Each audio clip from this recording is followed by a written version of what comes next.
Testing, 1, 2, 3. Hey, welcome to 2019. I know we're like 3 weeks after the fact, but how was your 2018, Matt? It was all right. It was okay. It was a big year for really good emails. Anyways, I wanted to say thanks for having me because Matthew Smith was a jerk and didn't want to do it this week. And that's probably not the reason. Yeah, well, everyone said you're their favorite, honestly. So.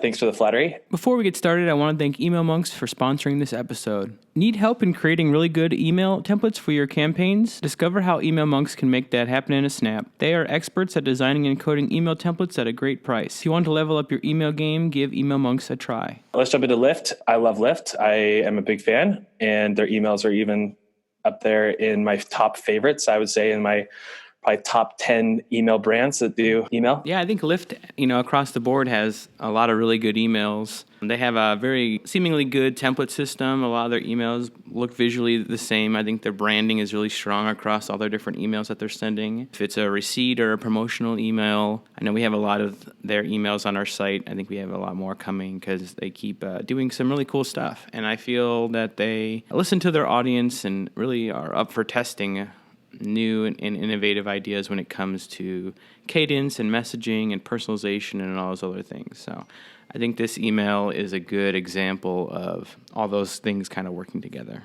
Just starting off, that animation, super slick. You got the car, you got the scooter, and you got the bike, all things that were initiatives with Lyft in 2018. I like how they pulled that all together. It's a really subtle, simple GIF. I think it isn't too heavy. It still adds value and grabs your attention right at the beginning of the email. So I'm a fan. Yeah, that loop's pretty nice. I could probably watch that for days.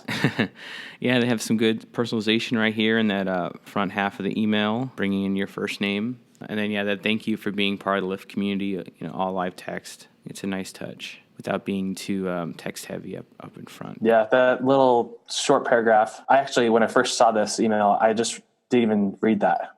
It was almost like it was there because someone was like, oh, we should have this copy. But the other elements of the email are so visually compelling that my eye just skipped completely over it. I think without it, it would be sort of weird. So I think it does provide some context to the rest of the email and kind of get you into the rest of it. Yeah, so we actually have two of the same looking sort of emails from two different accounts. So I think it would be interesting to kind of look at the two different emails and how they're personalized and some different fallbacks and how, Lyft has really taken this email and made it a really good experience. Yeah, that's why I'm excited about this one, because there's so much personalization and dynamic content in here. Yeah, this stuff is hard to do, and as you can see, too, this is what Pesticide does.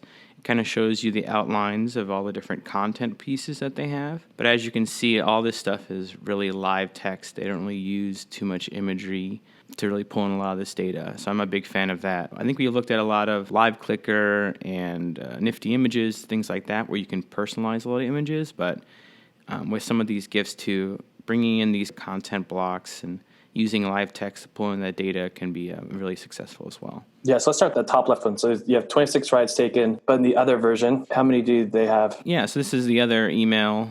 We can kind of look back and forth. So there's some more rides taken, but that's just a data point that's pulled in. Let's look through this one first, and then we can jump over and compare.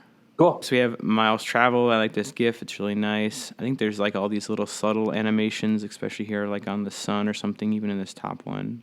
What I also like is that it's not all just one color. Maybe the text is maybe bold. It's easy to jump from content block to content block. How it's set up as a grid, too, is a really interesting design trend that I imagine looks, relatively well on mobile.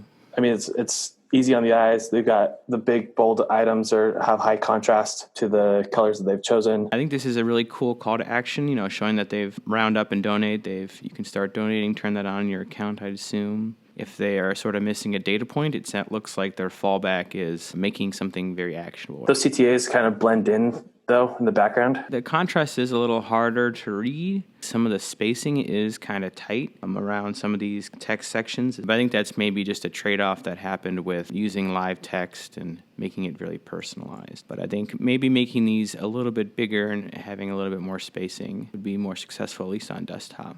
Well, you also have to think what's the action that they want you to take in this email. And I think this is mostly just a feel-good email, like a loyalty, like we're happy that you're with us and to show how loyal you've been with us, and not necessarily like we want you to buy something or we want you to take a ride right now, but within the consideration set of car sharing, this is one that we just want to keep on top of your mind. So I'm okay with those kind of being subtle CTAs because I don't feel like that's the point of this email. But I did learn something from this email. I didn't know that they were doing this, and I didn't know they had Lyft scooters at all. So I mean, that's a couple things that stood out to me as well. I was like, oh, what else are they doing? This other one, this rides on tap, the yellow on yellow was like a little jarring for me. they had to pick a lot of different colors for all these sections, and it doesn't look like they repeat it all really, which I think is nice. But I definitely think some of the contrast, is a little hard to read on that.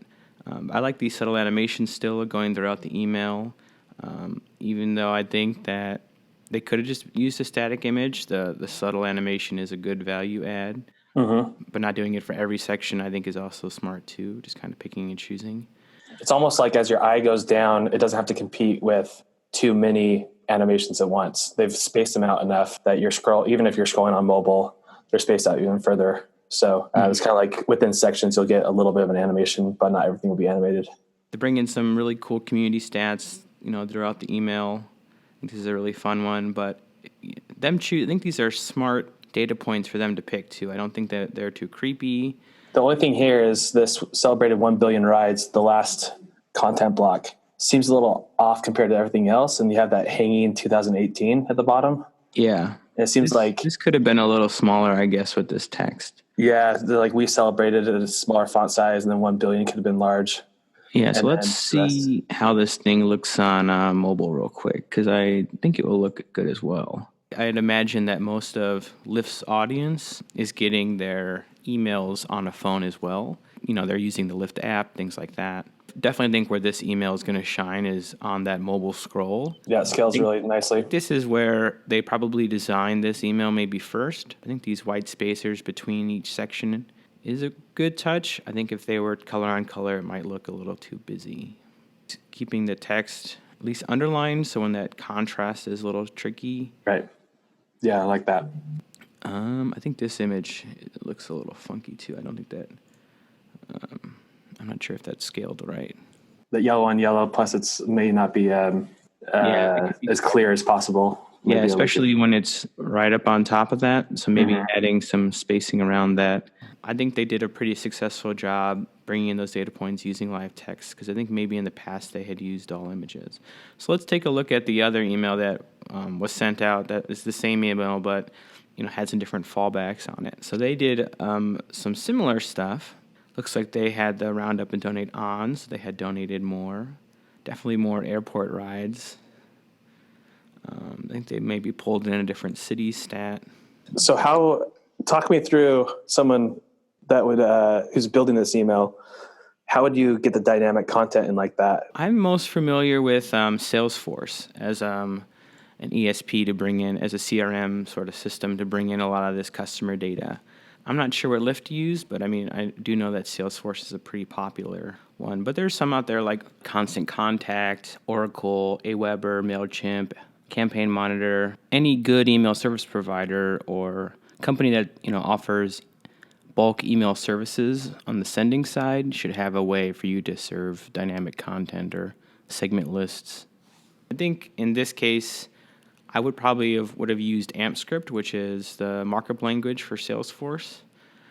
For something like this, I would assume that if you've taken 0 rides, they might, I'm not sure if they're going to send you this email at all, but this would just be a data point. So it'd be, I think in Salesforce, it's like % user _ rides or something like that. It'd be like total user rides, and that would be a data point with something for a section like this. But say this shared rides, this module in general might have a rule set on it that would be like, if shared rides equals 0, show this content block. And then it would have an else, show this content block with this level of personalization being pulled in. So that's something that's not incredibly difficult to set up on Salesforce. You sort of have to make these, fake user profiles that might fit all your different variables to test to make sure that the email is building correctly and all these fields are being pulled in.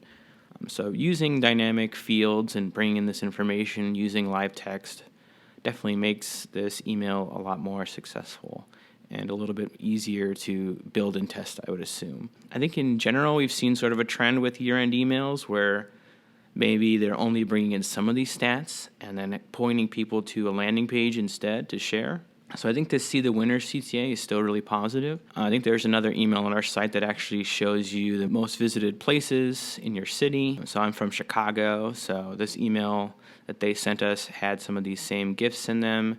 I think that's a good way to get people back into the product, and it's a fun thing to share with your friends. Yeah, the one other content block that I saw that was a little different, if you scroll down, is that little city landscape where it says Lyft is available in 95% of the U.S. And then the other version, it says something to the effect of like, you've ridden in 6 cities. That's because maybe there's not so much data for yours as there was for the other person. I'm not quite sure, but yeah, I have a few different Lyft accounts. I have one for like work and one personal, and I think my personal one I mostly use in Chicago. So I think that is just the fallback if there's not enough city data, or maybe they only have, you only went to 2 cities or something. There's a lot of different rules you can set up with all that stuff. But I think for your business too, when you're doing these emails, you don't have to just wait until the end of the year to maybe do these year in review sort of emails. I think you can sprinkle in some of this information throughout your emails, maybe as like a fun module or something like that if the data point is available.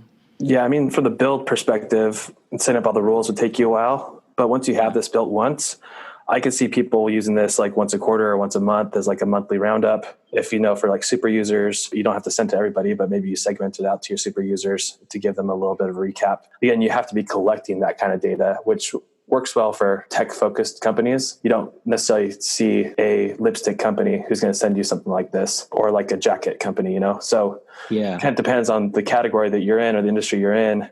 But the more data you have, the more opportunities you have to do something like this, which I found super cool. Really excited to continue using Lyft because they'll continue to show me data like this and make me feel good about using their platform versus maybe some competitors who don't actually care that much or show me how much I use the software to keep that relationship strong. Yeah, and I think for your business too, if you are thinking about maybe trying to make an email like this, I think it might be a little too late. We're almost at the end of January. But maybe next year too, if you don't have enough data points like this, maybe now is the time to start thinking about what kind of data you can start capturing and what maybe you'd want to put in your report next year, or what information you think might be cool to share with your customers and get them more engaged with your product.